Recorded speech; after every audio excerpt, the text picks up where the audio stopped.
One thing I've learned, if you don't hold their feet to the fire, everybody gets burned.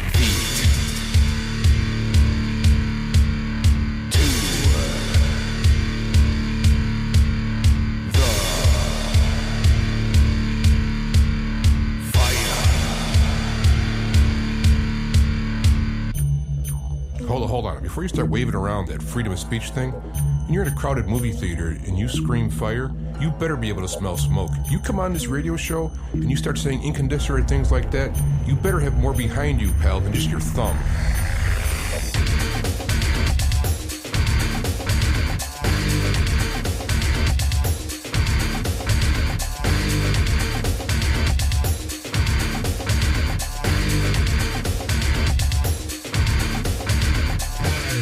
I've been listening to talk radio for years, and one thing I just can't stand is when the host has to, push his way onto people, beat the callers into his way of thinking, extending his ego, or when the callers call in and say something so outrageous and the host lets it go unchallenged.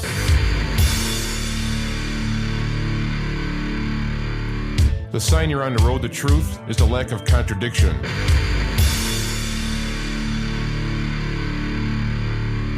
You want to find truth, you just don't simply believe somebody because of their authority or their degree, or you listen to what they say, you test it against reality, and you hold their feet to the fire.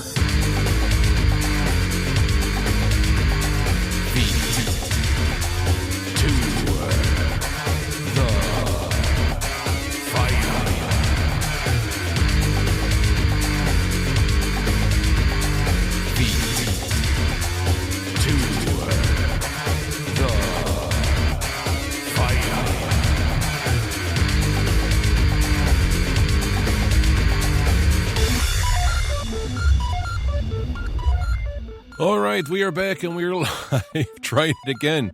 I just broadcast, in case you were listening and you're like, what happened? I was trying to broadcast something earlier and it messed up. But here we go. We're back and we're live. Feet to the Fire. I'm your host, James Arthur Yanchik, the Black Knight of Talk Radio. All right. Man, I tell you. Tonight, I don't know. I've been doing a lot of research and watching stuff, and it's tough.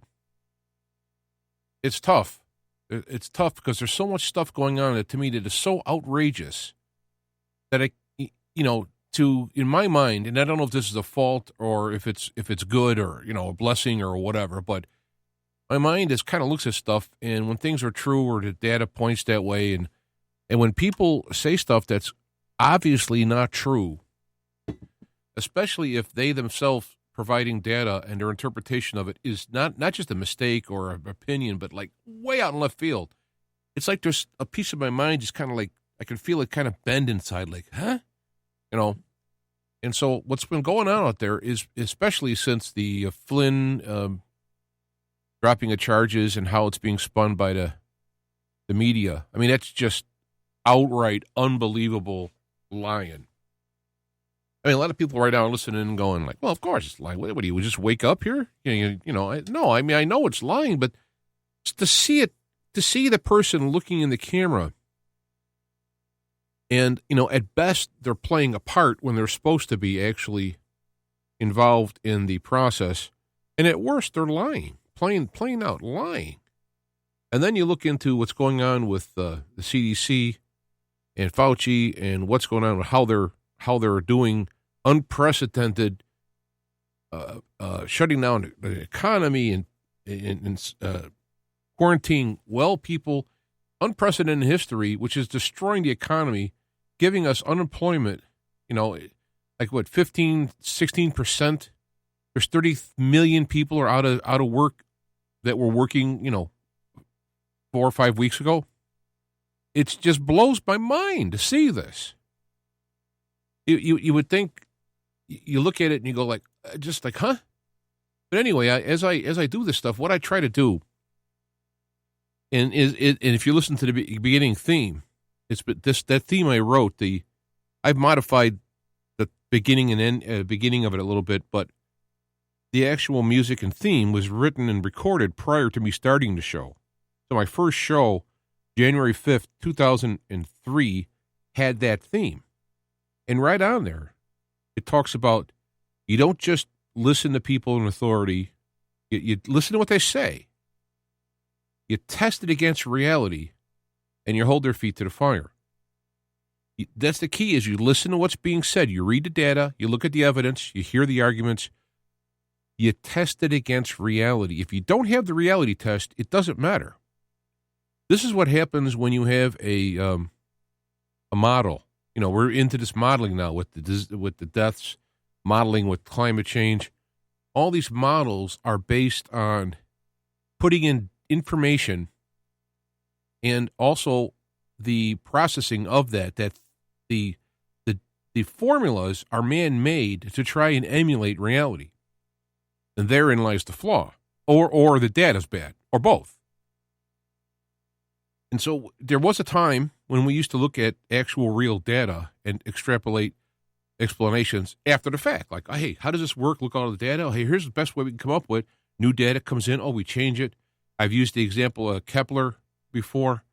He was thinking that the planets revolved around the Earth. I think it was. I don't think he was. I don't remember if it was a sunset. I think it was sunset, yeah. But the planets revolved in perfect geometric shapes.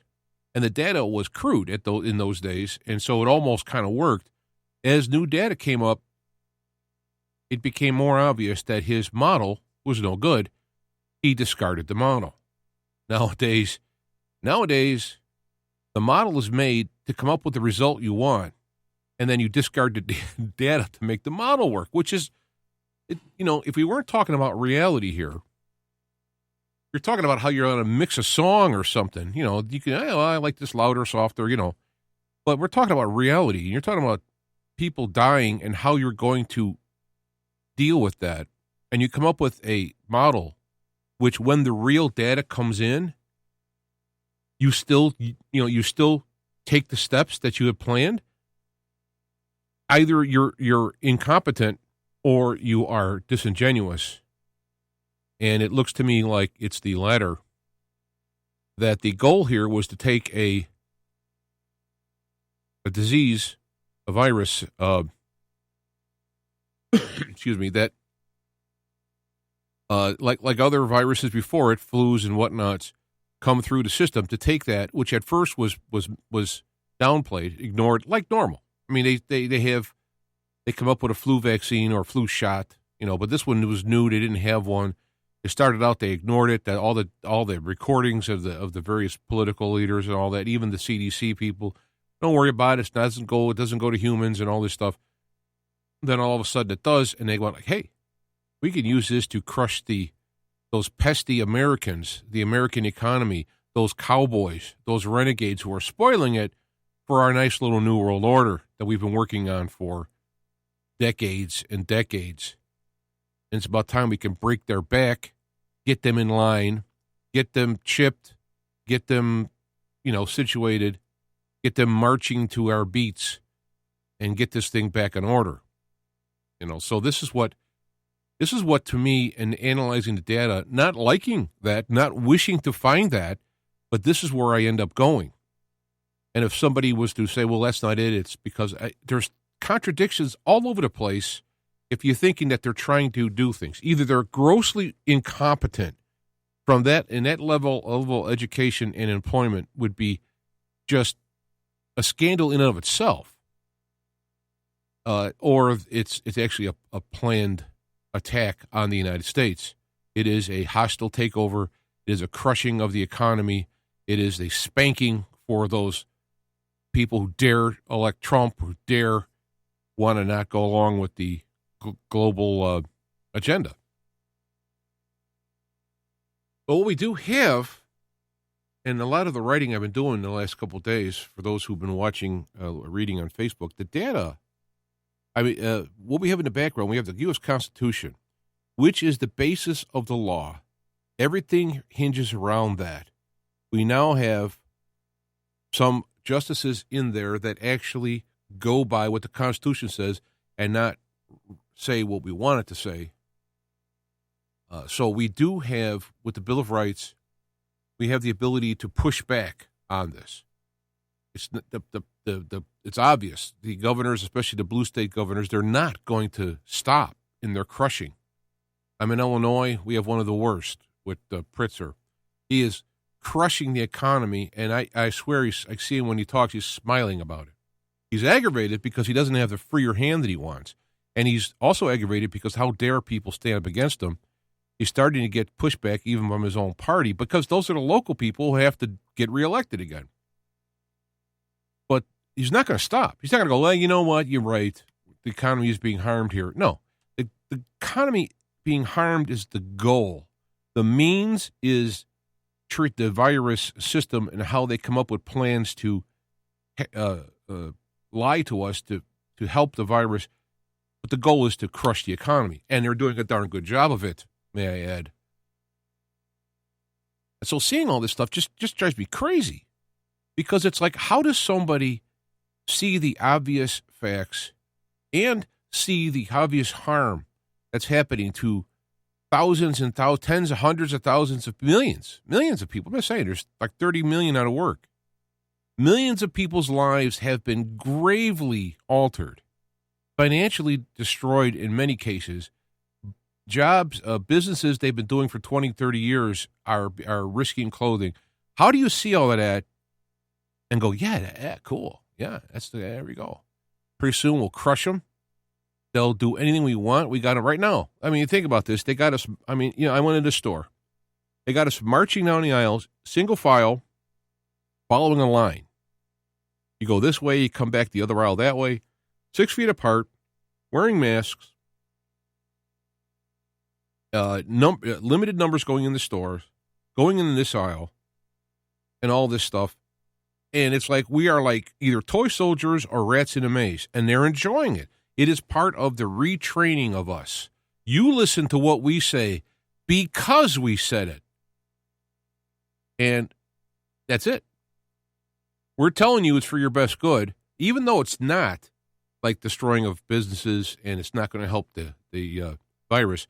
It actually is in your best interest in the overhaul plan of going along with our technocracy and our world oppression, because too many of you knuckleheads are running around here. We got to thin out the herd, and we got to get them in line, and then things can settle down. This is what's going on. Now, I'm shocked this is happening. Now, I know they've been talking about these vaccines and whatnot for many years now, going back to the swine flu in the 70s, I remember. So, I mean, having a pandemic or and then having, trying to have vaccines for it, that's nothing new.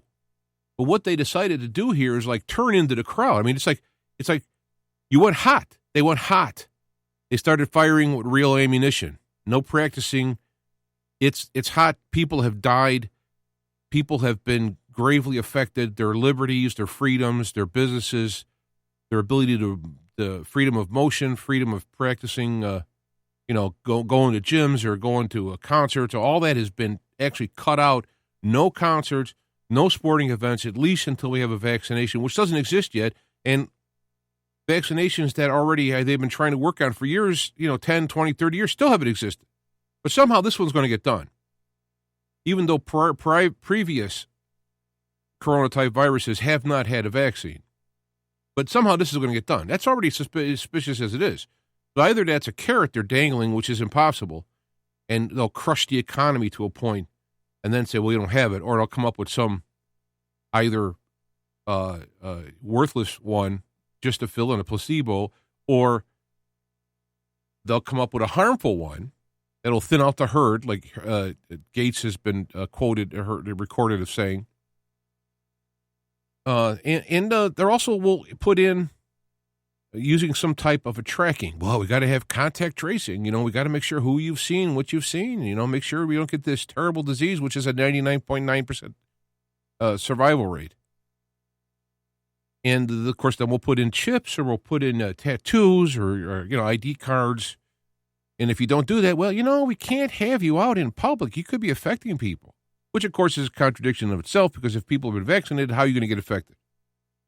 But there's also truth there because the vaccines, I've been reading the vaccines, don't always make you immune to the disease.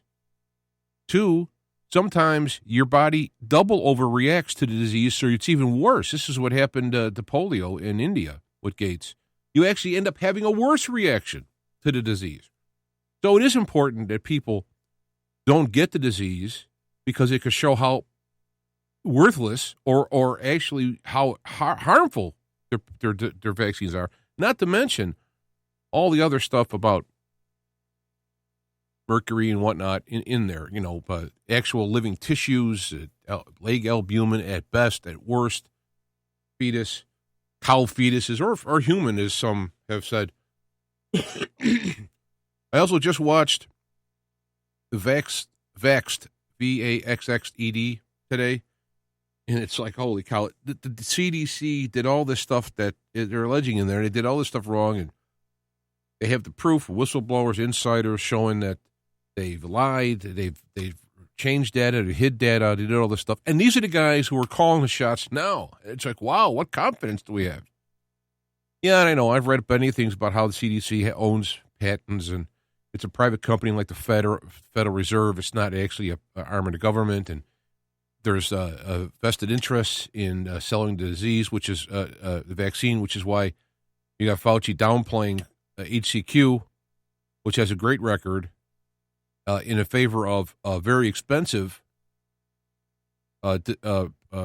mitigation medicine, which doesn't do as good a job as HCQ, and ultimately going to the multi-billions to be made in the vaccine, which has a track record of doing harm.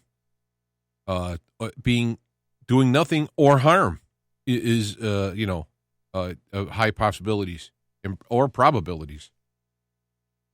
And now we have, of course, the main tech companies, Google and Twitter and Facebook, deleting people who disagree with the CDC and their way of saying things. So you can't even disagree with it. I mean, it's so obvious. It's so freaking obvious that this is a stiff arm power play, that when people who come and they say, well, no, it's good for health to have the mask on. It's like, I put this mask on, as you've probably seen in the opening there. I have a white mask I put on. It says it's not health, it's about control. And I walk around with it. I put the mask on. I get a headache from the change in the oxygen carbon dioxide. I mean, I've even used an actual real mask. Some might say, well, you're using a handkerchief. It's not made to do that. Well, I've used a mask and the same thing. I happen to have an N95 mask. Excuse me, from woodworking. I didn't know. I forgot I had it. Hard to breathe in it. And I'm seeing people who are working in these stores are taking the mask off, and they're all getting, So the point is that there's a multiple reasons to have the mask, least of which is the possibility of somebody who has the disease not spreading it because the mask catches it. It's like, what a metaphor for blocking freedom of speech by putting a mask on. I also looked at it and said, this is kind of a non-Muslim version of a burqa, and the burqa is made for, the man has the burqa over for, well, it's oppressive. It's like, hey, you're mine and no one can see you but me type of a thing. So there's this whole oppression to it. There's the making you wear the thing, even if you don't want to, just the making you wear it. Here, put this on. Wear a blue hat when you go out. You have to wear a blue hat when you go out. Same, that aspect of it. And then you have the health problems with people getting less oxygen. Just think if you work all day with that on. Now, lucky with me, I don't wear it at all unless I go into a place where they say you have to have a mask on, and I wear it just enough to get in and out to do business. So it's just imagine if you had to keep it all the time. And people are. They're getting less oxygen to their blood. They're getting higher carbon dioxide in their blood. There's a multiple reasons they have the mask on, the least of which is for health. It's not about health. It's about control. So I see this stuff, and I see how people are willingly putting the mask on. I see they're coming up with now fashion masks. You can get your mask from your favorite sports team or your rock band. Or, it's like, no, I absolutely refuse to make this, to assimilate this in some kind of a fashion normally. It's not normal. I'm going to have to be made to put that on. And I'm going to put on the mask in argument against the mask. It's not going to happen. So I see all this stuff, and it's like, man. But then on the good side, you got stuff coming. Flynn got the charges dropped, though I can't help but think that maybe with dropping the charges, they're hoping that it goes away because there's still people on the conservative side of the deep state who is not necessarily our friends, but maybe are against the left deep state that still don't want to have this go out because if they have clean house, they might end up losing power. It's all about power. It's all about control. Cue Janet Jackson in the background. That's what it's about. And when I see all this stuff, I go, okay, it's good. The Flynn thing came out. How could they possibly have charged him with all that wrongdoing? And now more's coming out now. Now even Lindsey Graham finally is saying he's going to have hearings. He's been saying it for how many years now? Now he's finally getting pressured into doing it. And they're going to have hearings on this stuff. And the more documents coming out are actually starting to bring it up to the big O. Obama, the administration that had no scandals, as he puts it. This could be the greatest. I mean, if it goes to its conclusion where this data is used in a court and is found guilty and all that, it's going to be the greatest scandal of my lifetime. Anyway, 62 years. It's been the greatest one, and who knows how far it goes back. But they're not going to just sit and take it. So I think they're kind of sloppy. How they're pushing forward early and harder because of Trump. And when you do that, you make mistakes and you're sloppy, and you're also more obviously hostile. And so that's a good news with this stuff happening. So that's good. But then to see what they're doing with the crushing of the economy, it's very disheartening because you have these two things which are very heavy, and it's like a gale wind blowing. Are they going to win? Are they going to lose? And again, not to beat a dead horse here, but this Q stuff aggravates me because it's like, it's going to be fine. Worry about it. Sit back and enjoy the show. I'm sorry. One of the things that I learned is to go with odds and historical pressure, as I put it. I mean, if you're driving down the road and you're doing 70 miles an hour and you want to make a left turn immediately, the laws of physics will not permit that. If you want to make a left turn, we're going to roll over, you're going to skid, you're going to get an accident because you physically can't stop the momentum from 70 and do a 90-degree turn immediately. You can't do it.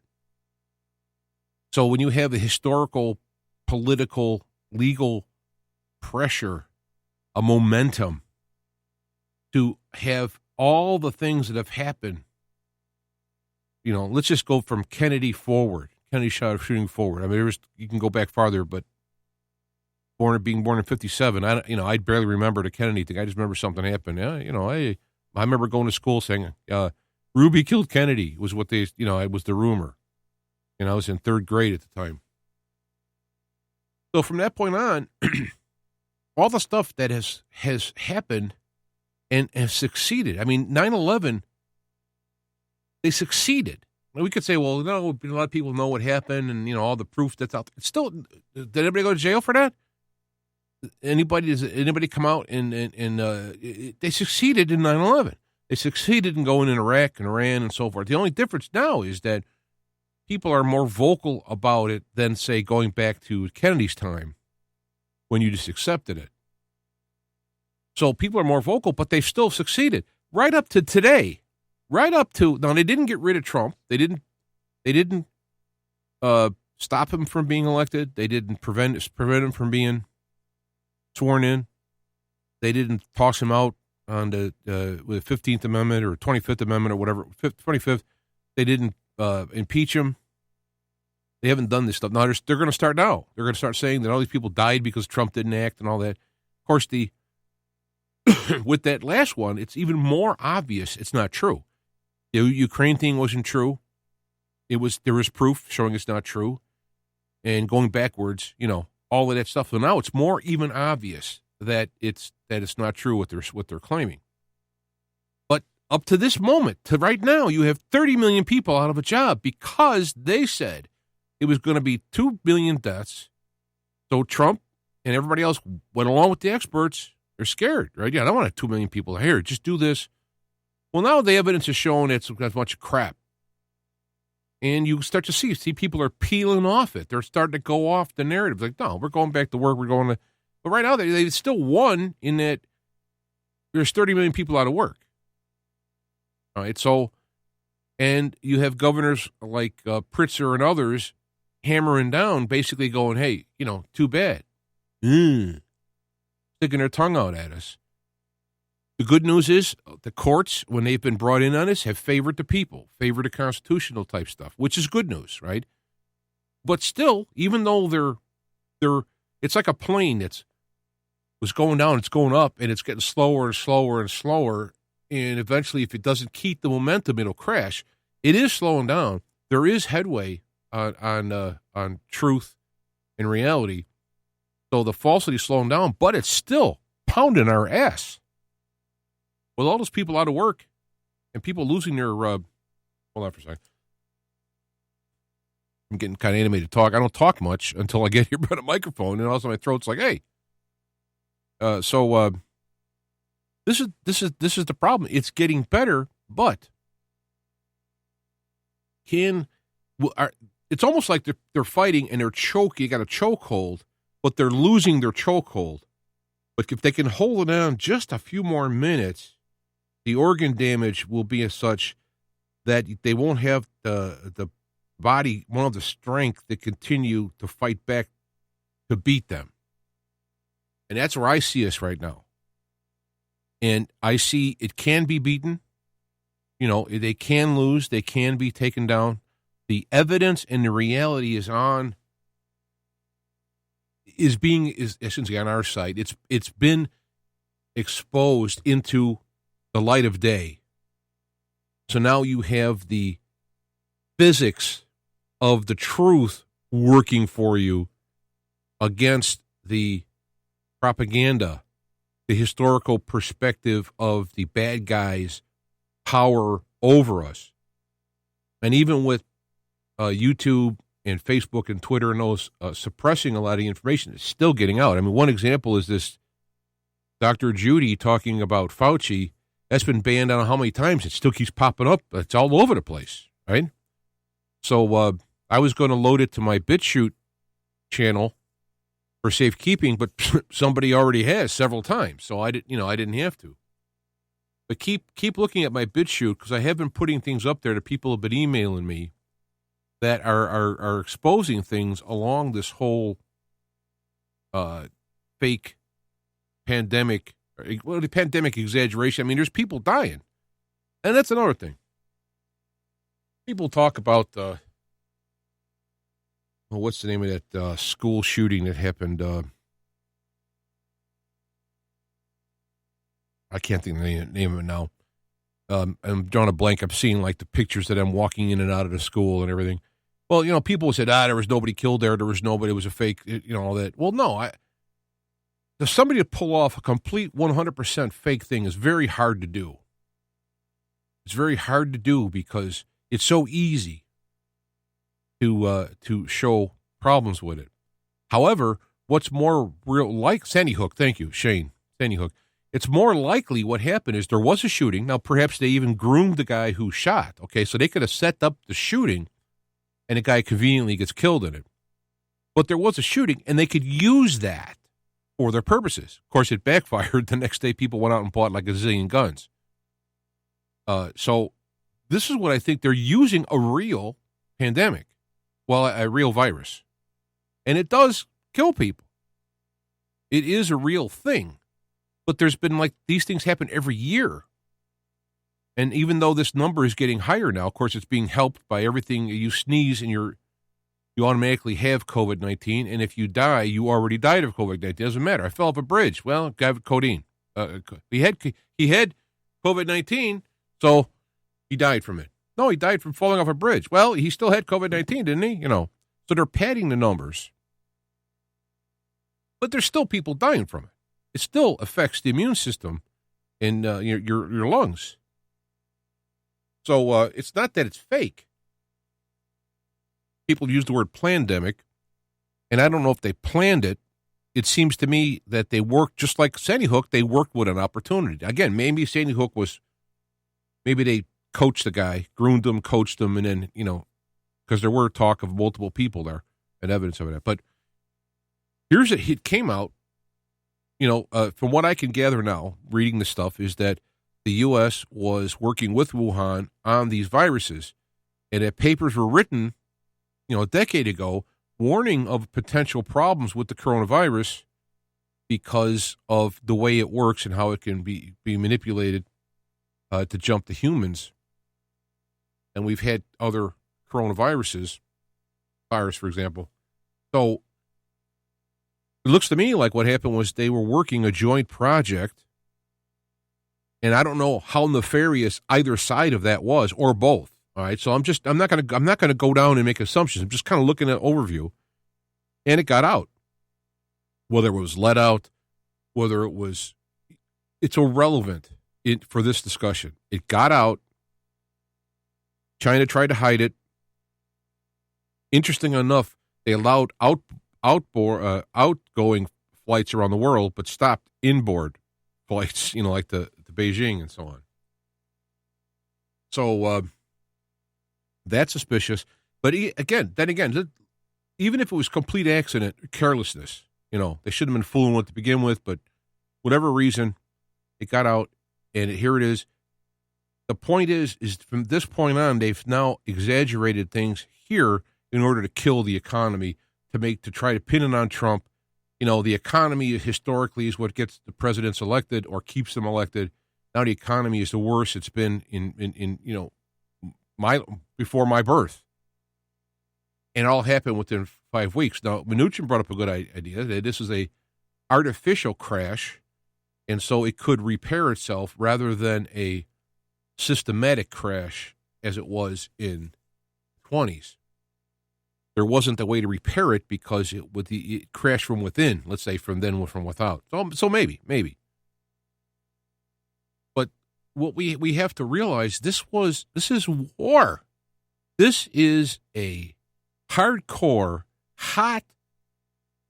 it's a hot Cold War, if you will, that has now caused people to die and caused people to lose their savings, their homes, and their businesses. That's casualties. So these guys, before talking about Trump, trying to get him thrown out and all that, fine. Now they have drawn first blood by doing this. It's very important to see this. This is blood that has been drawn because by suppressing HCQ, which could have helped many people who would have not died, not lived, that caused death. By causing people to stay at home, actually helped the disease spread, according to the latest figures.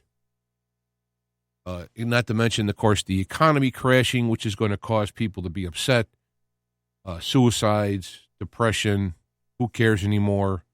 All that was part of the plan. And once that kicks in, and you see the data connecting with no contradictions, everything I said is no contradictions. When that kicks in, that's hard to deal with.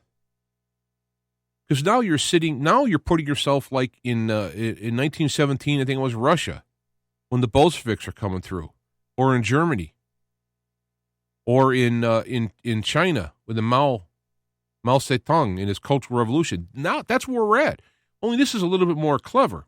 This is like the neutron bomb compared to the atom bomb or the hydrogen bomb. When you compare what's going on now to Russia and China back in the day, because they want to keep the infrastructure there like a neutron bomb, keep the buildings, kill the people. They're going to kill people, but they need to have slaves to run things. So they want to keep the infrastructure to some degree, but destroy, break the backbone, break the freedom, break the pride of people who are who are creating their dreams of businesses or what have you. It's a soft kill. Well, yeah, it's a soft. It's a clever kill. Yeah, I would agree. It's a soft kill. It's a Shane is in the chat room. It's like it's not propaganda getting people to vote the people in and say stealing money or what have you or enriching our pockets. Now we're killing people. Now we're saying your dreams are shattered because of what my power grab is. And they justify it by saying, like, well, if you would have just voted like we said, none of this would have happened. I mean, it'd be, if I could go into an alternative timeline, it'd be nice to see if Hillary would have won. This may came and went just like H1N1 and just like the swine flu and just like the H3N3. Back in 1969, there was a worldwide pandemic. 1 million people died, 100,000 in the United States, and yet they still had Woodstock. 250,000 people. But this was redone. Now, what's good is, in spite of the oppression of the main tech companies, this information is still getting out. But when I go out into the stores and I see people, it's very disheartening because there are so many people who are just going along with this. They're scared, or maybe they're not thinking about it at all.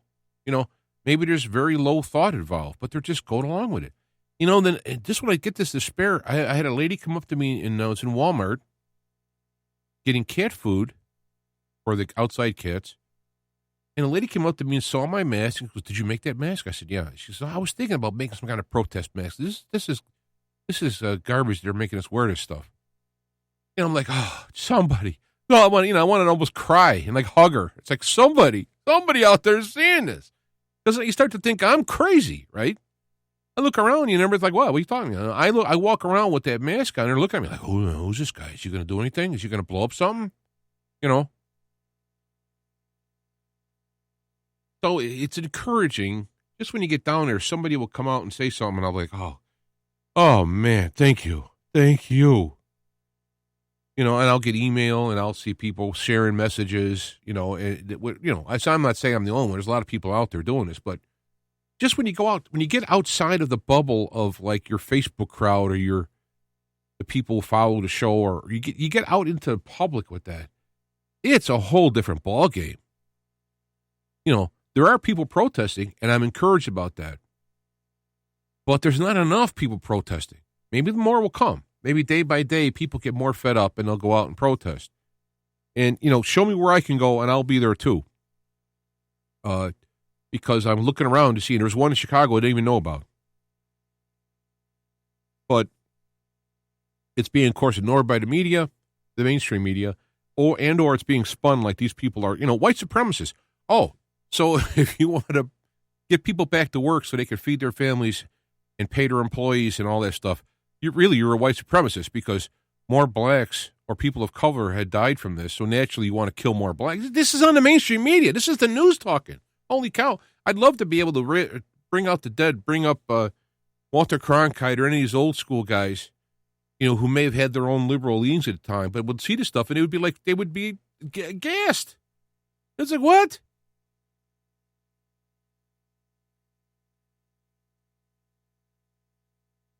So I don't know. One guy I was talking about, he asked me to describe what I could offer, myself in the show or what I do. How would I describe my benefit to people listening or reading? And I didn't know what to say. I mean, I never really thought about it because I'm just being me, right? I'm sharing my stuff. And I never thought about, like, from an outside source looking down and go, like, what service do you provide? And I kind of went like, well, I don't know. And he says, you provide the infrastructure for people to weed out things and have a better understanding of reality. When he said that, it was like, oh, it fits so nice. And I'm like, oh, boy, do I want that to be true. Because it's like, yeah, now that you mention it, that's, if you go back to my original opening, 2003, it's about taking the information, put it against reality, and holding people's feet to the fire, the points they're saying. That's what I said back in 2003.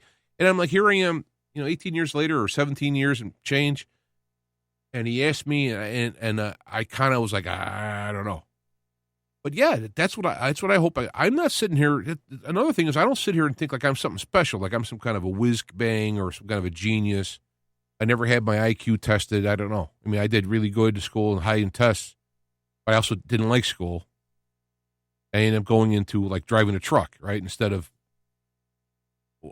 white collar or whatever, academia or whatever. But what I'm trying to bring out is I may wish to have a certain outcome. It'd be nice, right? Yeah, it'd be nice with this, that. But I want reality because reality wins in the long run. And the farther you get away from reality, when reality shows up, it kicks your ass. To quote Dr. Rita Louise, many-time guest on the show, she wrote a book called Avoiding the Cosmic 2x4. What a great title. And the book is really good in that aspect. You have to find out what's real and make real changes or address real issues in order to not get your head knocked off by that 2x4.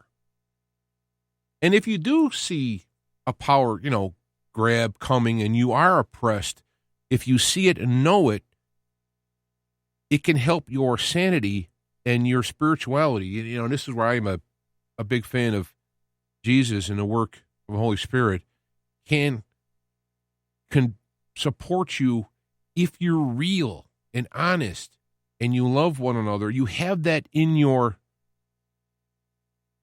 basis. If it's inside you, you can stand against the howling winds of propaganda and crap.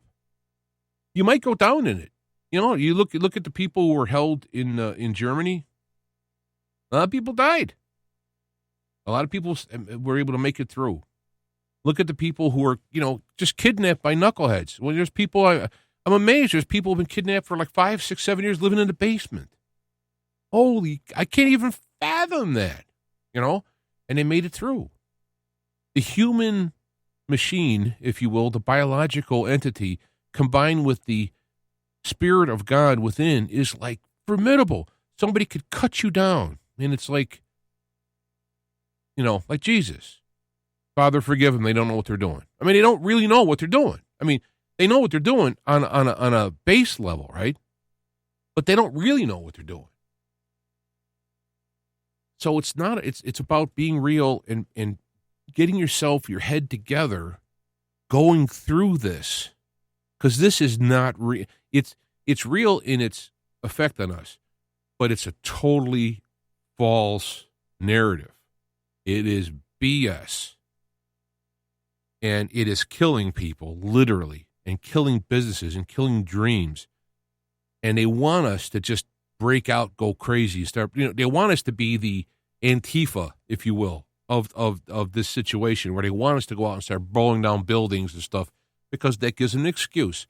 Remind you, I'm going to stop here and go back. I said a while ago, the police, the military, which would include like the National Guard and all that, and Trump and the Trump supporters are all on the same side. Obviously, you're going to have people in there who aren't, but I mean, in general, they can't win with that united group. It can't happen. So they have to break the people apart. So if the people start to have violence, you can pit the police against the people. We're doing it now with the masks. Not working really good. It's working okay, but a lot of sheriffs, God bless them, who are answerable to the people who elected them, not to the governors, are going, no, we're not doing that. Because they know it's wrong. It's against the Constitution. The Constitution, the Bill of Rights, is not suspended because people are getting sick, which happens every year for decades. You can't suspend it. So what's happening is that if they can break the people apart from the military/police, now they can start to break up this unity. So it's very important we all stick together. If police are telling you got to put a mask on, you got to leave the store, don't call them names. Don't start yelling at them. It's tempting to go like, But it's like I've seen videos where they appeal to them as a U.S. citizen, as a servant, appeal to them in that aspect. And it makes it tough on them. A lot of them are probably really not liking what they're doing. And they're being prepared to say no as well. Remember that movie, well, I saw it on video, but the movie V for Vendetta, when it came down to the very end and the people marched against the government, the police couldn't get the order. There was a glitch in the communications, so they didn't get the order to shoot. And so these people are walking unarmed toward them. And they had to personally make a choice whether or not they should shoot that person walking and looking at them. And they couldn't do it because they're both, well, it was set in a futuristic England, but they're both human. They're compatriots. They couldn't do it. When the wall was coming down, people started tearing it down. There was a communication like, what do we do? Should we start? Because people would get shot in the past. They go over the wall, they get shot. But the wall was breaking down, and the police were like, I don't know, what do we do? They didn't want to just start mowing down these people. And the result was the wall came down. Now, you can micromanage about it, and you can see what was planned and all this. I'm talking about that moment. For those people involved in that moment, it was a very organic moment. And it tested the mettle of the police. Do you want to start shooting the people? And they couldn't. Or they chose not to. You know, one's a movie, one's reality. We're at that point again. They shot at Kent State. Those people were protesting, and they shot them. It's kind of funny because people criticized them as being, commie, long-haired commie drug people, pot-smoking kids or whatever. But, it's kind of like, it's kind of funny. Here we sit now. They were protesting the war in Vietnam. 50,000 people, servicemen died. Who knows how many else, right? And it ends up where they have a peace plan which allows North Vietnam to come in and take over South Vietnam, which they've been fighting for how many years? How many people died? They end up taking over North Vietnam, and now Vietnam is one of our favorite trading partners. All those people died for nothing. All the Vietnamese died for nothing. It was all a sham. So how are those Kent kids looking now? I don't know if they had that whole thing in their head. I'm not going to say maybe it was they went along with the moment, people doing it. It was a fad. Whatever reason they did it, when you look at it with the wide glasses of 50 years later, who was the right of that?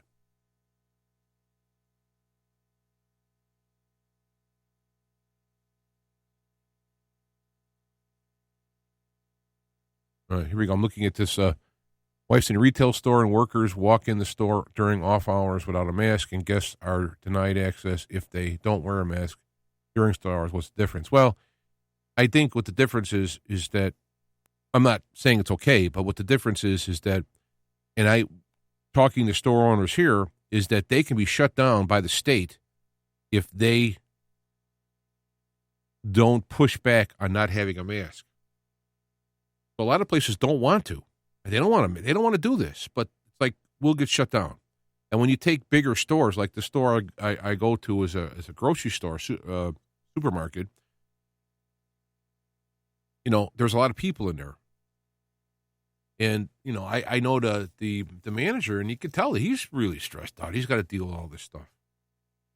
Oh, yeah. You know what? Actually, that reminds me of something on another leg here. I go in the store, missing orange juice. There's very low stuff. There's no reason for it. I drive a truck. All the truck drivers ready to work. Some of them don't have a lot to do. Our company's doing good. There's plenty of people driving. There's people making the food. The farmers got eggs and milk. They got to throw them out. You got food. You got people wanting the food. You got people who are willing to pick up and deliver the food.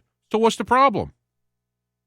It's the middle guy, and I think it's part of the plan. It's part of this shutting down and punishing the country. They're going to want to have people short on food. As I mentioned before, talking with a lady I knew who was while in Poland, who, when it was communist, they had money to buy stuff, but they didn't have stuff to buy. And they would go to America and they would be stunned and shocked that there was like 25 loaves of different kinds of bread. I mean, they were lucky to get bread. And this is where I think they're going with this. They're going to take it so whether you can work, how you walk, you wear your mask, you only can go in during these hours, you got to walk down these aisles, fine. You're going to only buy so many packets of this. And someday you'll be light on eggs, other days you'll be light on meat. This is all a plan to kowtow the American people.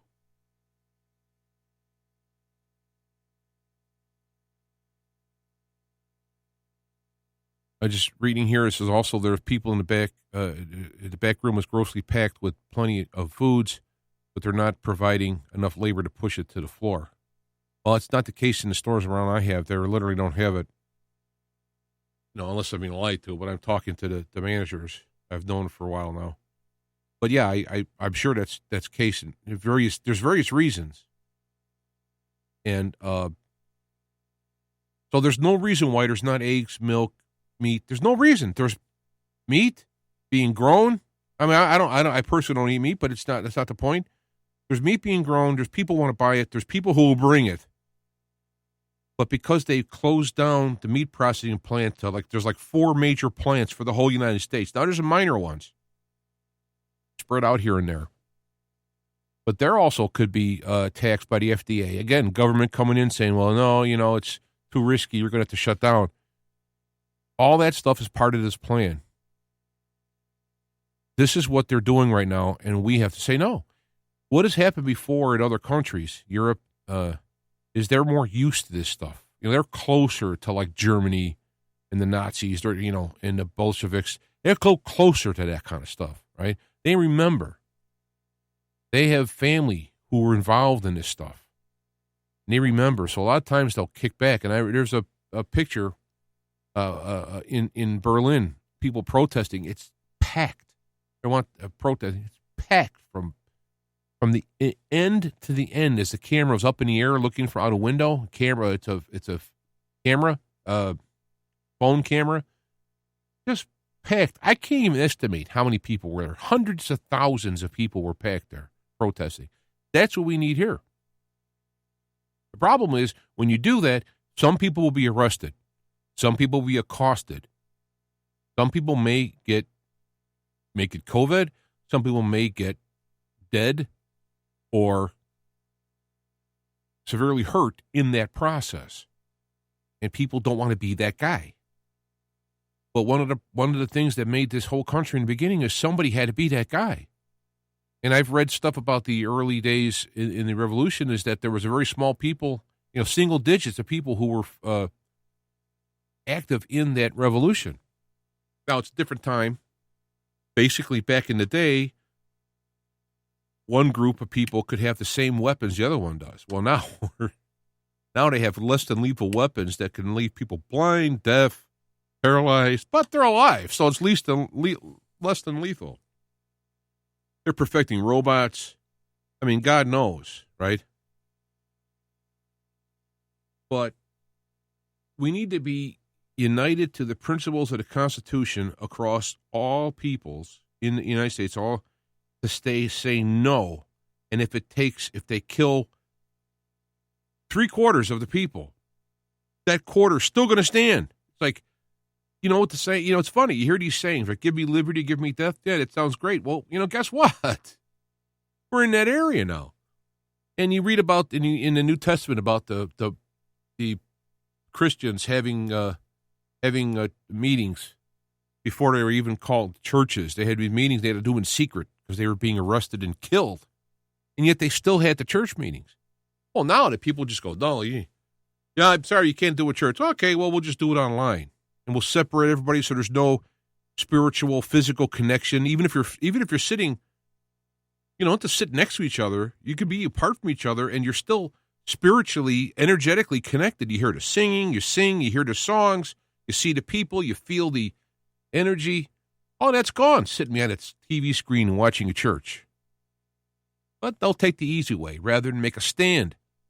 And God bless, there's been some who made a stand. And those preachers who got arrested, all charges have been dropped. Now you have the court standing up saying it's against, you can't do that. Just had a court ruling. I think it was in Kentucky. Let me look at my some of the stuff I put up here. Courts halt ban on Kentucky church gatherings. I mean, Kentucky. It's like Rand Paul. What the hell's going on in your state? This is Kentucky. You know, how did those people get in there? They ought to be, I'm telling you, the next election, all these people got to be thrown out on their ass. And say, no, we're not going to take this stuff anymore. The Constitution and the points are there for a reason, and now we're seeing what that is.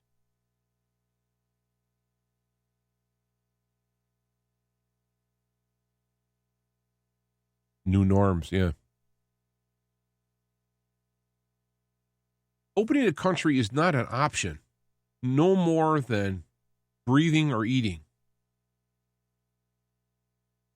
It's not an option. You get, well, we'll have to make it open. No, it's like, hold your breath. Well, we're going to decide whether or not you can breathe or not. We'll have a meeting. We'll talk about it, and you're dead or you're passed out. It's not an option. You have to open the country. You have to go back to work, and you have to work on protecting the weak from the disease, not the false story of keeping people in the house, protecting them. No, you're not protecting them. You're destroying the country with the excuse of, we got every life counts. Really? How about the abortion? Well, no, that's different. They're not born yet. Oh, yeah? There's after birth abortions now, up to the last minute. As long you can be in labor and say, you know what, I changed my mind. I don't know if that actually happens. God bless. I can't even imagine that. But there is no option of not opening up the country, quote unquote. That's not an option, especially when you look at the numbers from the disease. Not even close.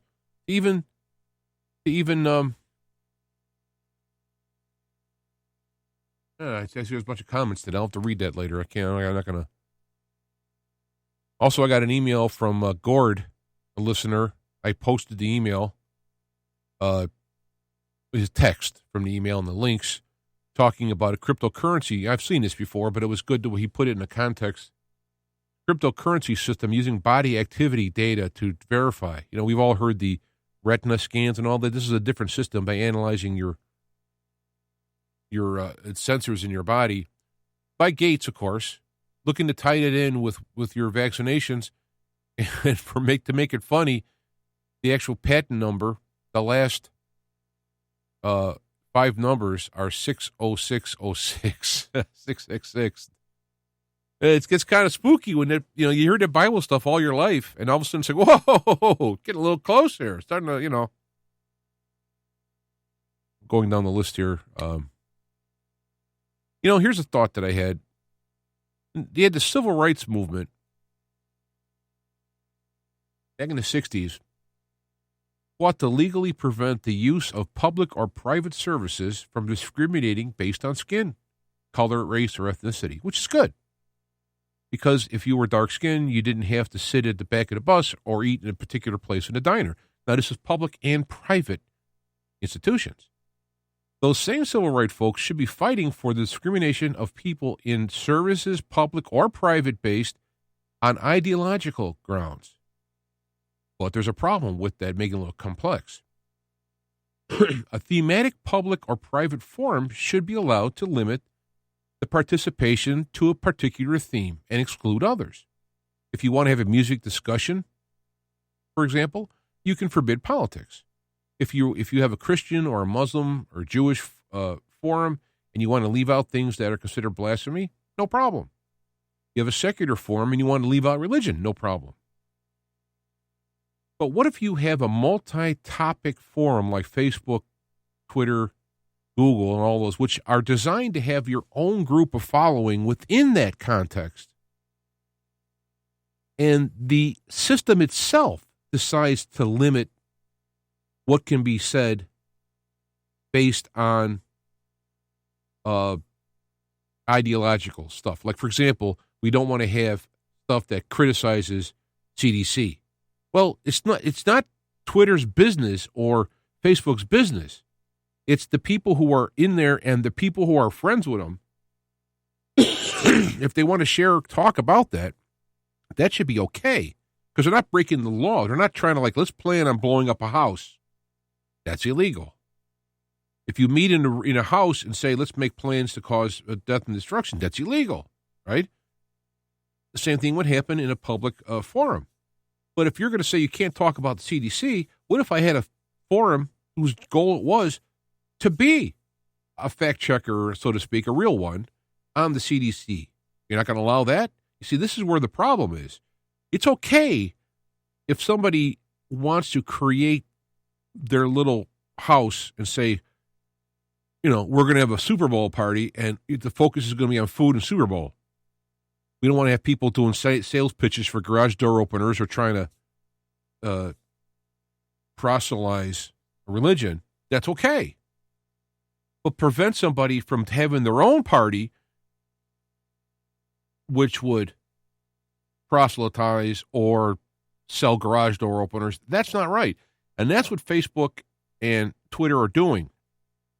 They're saying you can create your own format, your own forum, your own page, your own group of people who are following you. You can do that. And if people don't like it, they can ban you, they can block you, they don't follow you, they unbefriend you, no problem. They no longer have to see you, and you don't have to see them. That's not what they want. They want nobody spreading certain ideology that they don't like. That is wrong. That, to me, is a violation of freedom of speech. If you're going to create that type of a multi-topic forum to allow people to have topics, the only requirement is by doing things that are illegal. You can't arrange a forum for how you can traffic children, sell drugs, or whatever drugs that are illegal. You can't plan robberies. Those things are against the law and would be banned by Twitter, when they find out, if it's found out about it. But to say we don't like people talking about the CDC or going against the stuff, they have no right to do that. That's where I think if I was a Supreme Court looking at, this is how I would put it. If you don't want to if you're going to make it open to making topics, if you're a Christian board and somebody wants to have a Satan board on there, you can say no. But if you're you're a public forum place allowing people to have certain things, then you have to allow them to do that. This is I think where you would find the legality of it. Now, I think Satanism is about the worst thing, right? The most ridiculous religion. But I'm not going to go try to shut down Satanistic boards, because one of the things God does, God doesn't come down and shut them down. I mean, eventually he's going to end what's going on here and separate the parties into the positive and negative, let's say, and let them continue on in those separations. Right now, it's a mixing bond to see who's going to choose what for that next level.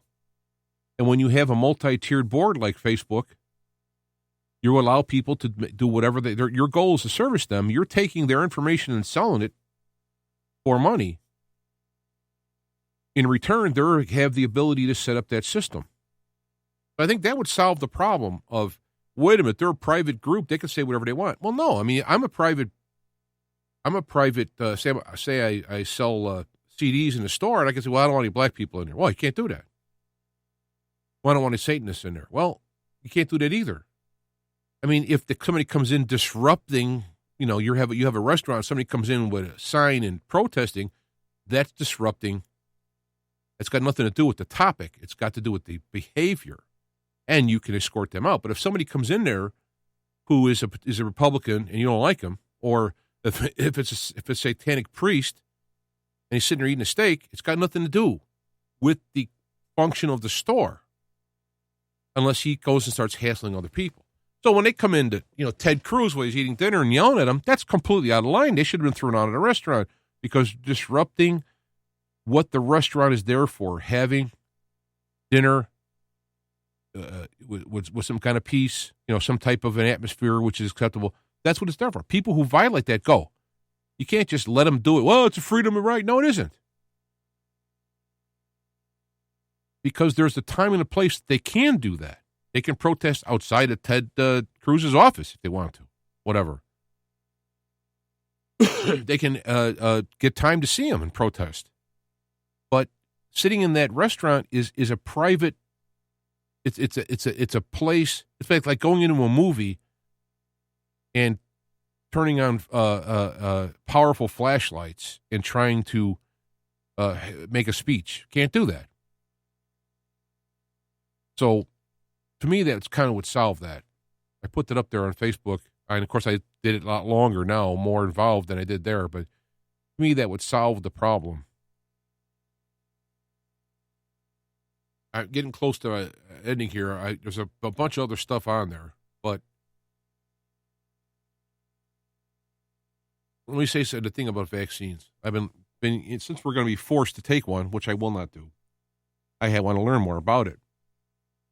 And I understand the vaccine's goal is to trick your body into making antibodies that would kill the desired bacteria, virus, or family of viruses if it can. That's the goal. And so what they stick in your body to trick your body to do that, I mean, that's one thing you might want to not want because whatever they're using, again, just heard it's been aborted fetuses or whatever. But the trouble with that is the body may actually create antibodies, which either does not affect the desired vaccine virus, or it does affect the vaccine virus to some level. 100% knockout, 50%, maybe it lessens the sickness. Another problem is what it does to the body unrelated to the vaccine, the viruses. You know, with the mercury and whatnot could actually harm the body. That's another big one, right? But then I never even knew this. There's a point where you can actually get the vaccine that would create antibodies that when the real virus comes in, the body goes haywire, attacking it, and could kill you in the reaction. In fact, one of the statistics is if you've had a flu shot, you actually have a higher chance of coming down with bad symptoms of COVID. So what's so funny is this, of all the problems of doing this, and the expense and all these things, out of all the possible outcomes, there's a whole lot of bad going on in there. Where I would think what you should do is, rather than try to make a particular virus, vaccine for a virus, the human body itself already has a system that's made to fight viruses. When it gets the virus, it starts to create the antibodies. The problem is, a lot of times, the reaction to the virus, i.e., a cytokine storm in the lungs, etc., or the effects the virus has on the body could cause the body to die before the body comes up with the antibodies. So what I think the goal would be mitigating these reactions, whether it be the body overreacting, cytokine storm, for example, or if the virus itself, if it gets to a certain level, causes harm to the body, the medicine should be used to mitigate those things while allowing the body to make the antibodies. You don't want to just get rid of the virus because then you can get it again. You want to keep the virus down a bit to allow the body to do its whole cycle and make immunity, and now you're done. That would be my approach, rather than trying to, because now your body has learned and gotten better, and plus those antibodies could actually work on other viruses because enough of the DNA, or I should say the RNA, enough of that match is good enough so it could actually downplay other ones. But if you don't do it naturally, you have these other possibilities. So with that being said, I like the idea of HCQ, which has been shown to disrupt the ability of the virus to reproduce. So now you could take the HCQ, kill out the virus, and you're alive and well, but you're not immune now. I would like to see the doctors watch you and add enough of it that mitigate the viruses, have them reproduce at a slower rate, still present in your system. Your system can't make the antibodies, and now you're going to be immune to it and alive, rather than just alive or dead. So that's my approach to it. And if you use things like vitamin A, vitamin D, zinc, one of my things is I've been taking those for quite a long time. I may, those things defend against the initial virus. So it's possible that my immune system is also pretty good because I grew up in a time where I had like polio and I don't know what it was. Now they got the MMR shot, which is a big problem. That's the part of vax. Back then, they didn't have the three of them. So I think I got one or two of those. I had the measles and I had the mumps. I had chicken pox. I had all that. So my body worked through it, came up with the immune system growth and practice and flexing of the muscles. And I think that's why I may have a decent immune system. I mean, it's also perhaps genetics. My mom's 86 and still doing good. My dad died of a heart attack at 44. So, a lot of his stuff was external, though, external influence on the body rather than internal.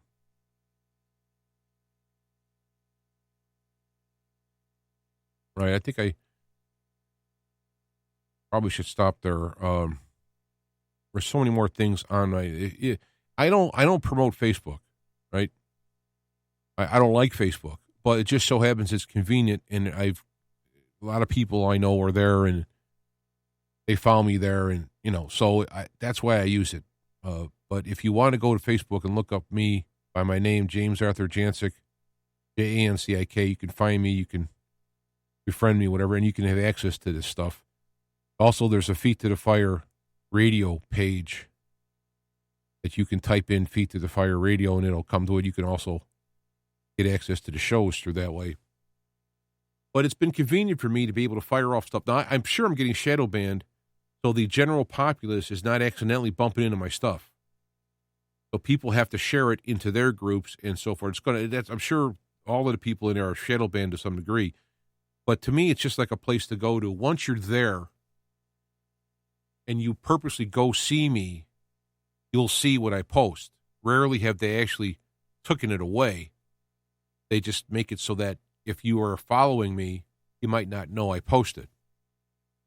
So people I know have now purposely went to my page, forcing to see what I write.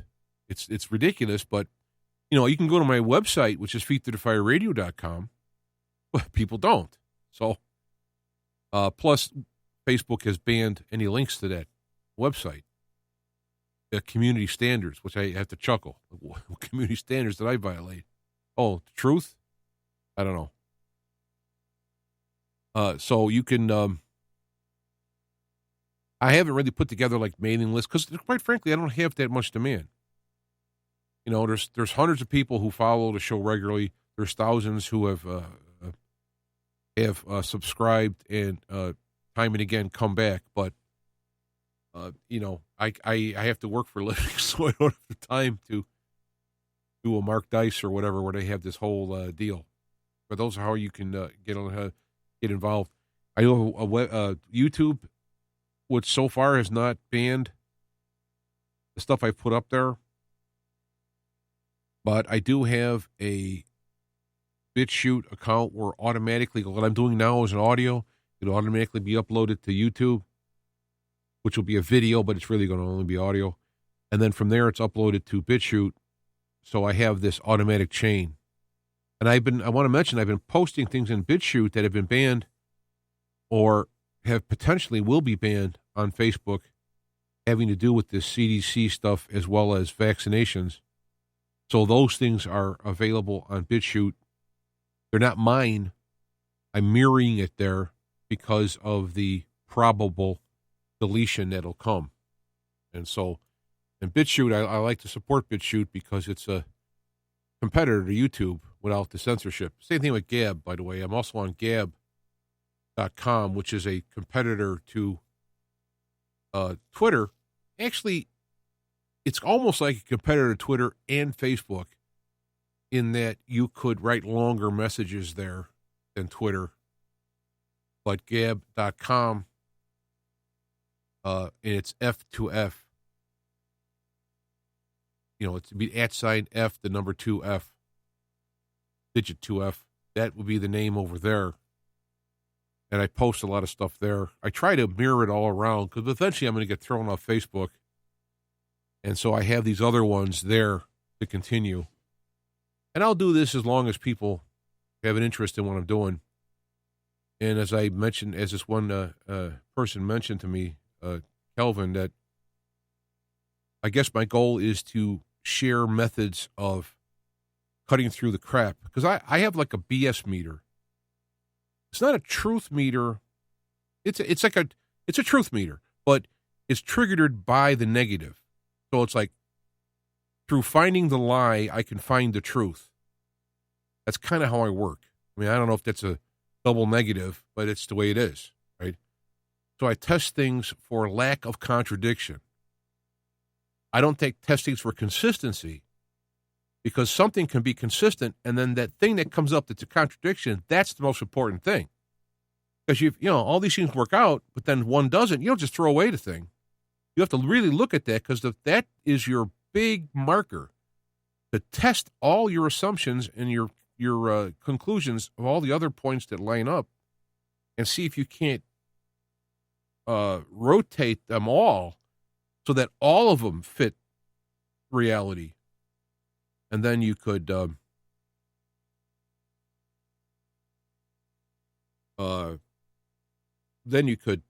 up with a better model. I mean, that's how I've been doing it.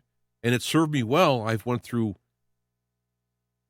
politics, history, the Bible, Christianity. I've went through all those things. By using that method, I've come up with a very non-contradictive worldview that I like to share that. I mean, if I could do what I want here, to be talking about a lot of stuff that Jesus taught, because it's fantastic stuff.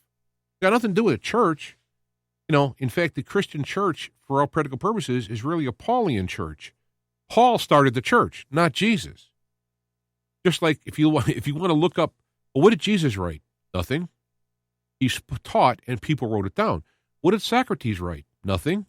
He taught and people wrote it down. So if you look at my homepage, feedthefireradio.com, you'll see my two idols, not idols, but inspirations of Jesus and Socrates, because they're both using the lack of contradiction. Plus, in Jesus' case at least, the actual input of proper way of looking at things. And so that's why I try to emulate the logic. It's logic. It's not cold logic. It's your heart's involved, your mind's involved. It's not your heart or mind. A lot of the New Age stuff says, well, you got to get ready, use your heart, not your mind. No, it's both. I mean, it's not like the mind is some kind of a tumor that you were born with. It's part of the system. The trouble is the mind tends to grab your consciousness and hoard it, whereas the person who would be more balanced would have the heart and mind accessing the consciousness rather than the mind running the show. They're a great tool, but it shouldn't sit in the seat of a dictatorship. It's a teamwork.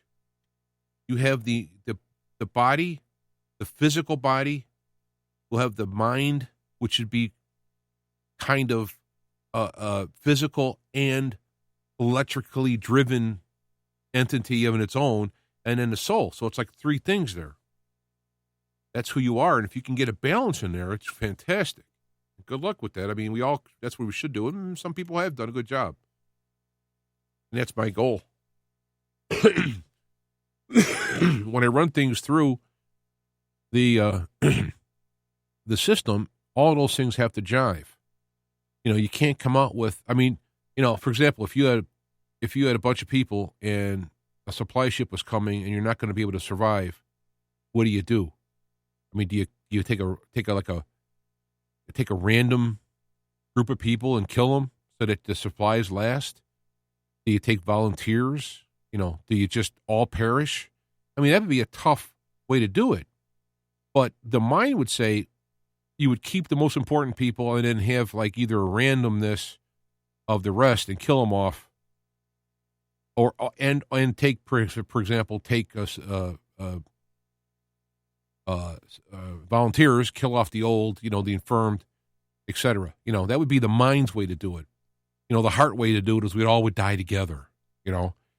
And I'm not saying that's the wrong answer, because again, it's not staying alive, it's not being alive, it's how you live. It's not living, it's how you live. You're going to die eventually. We don't know what that dying is.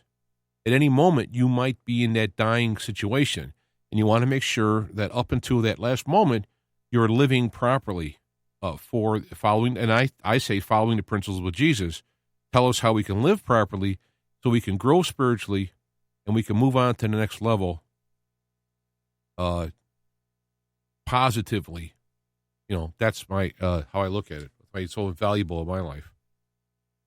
Anyway, it's longer than I wanted to, and I appreciate those who are listening live and those who listen in the recorded form. That's great too. And I'll see you next week, God willing. And boy, who knows what's going to be here next week? The stuff that's happening. I mean, I almost need to do a daily show, but I can't. So I'll have to do the weekly one. So God bless you all, and we'll see you next time.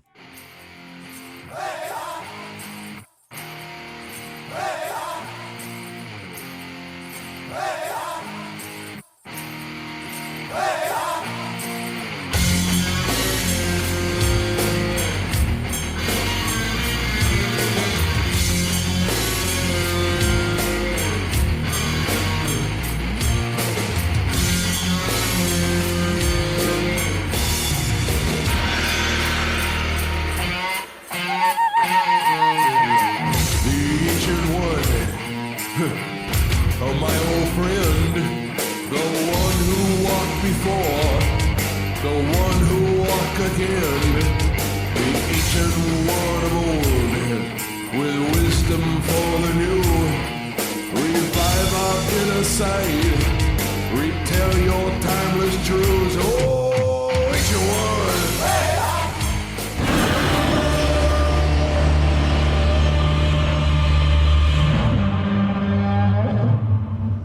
one. Feet to Fire is a production of IPS Media Works on the OnSync Radio network of stations.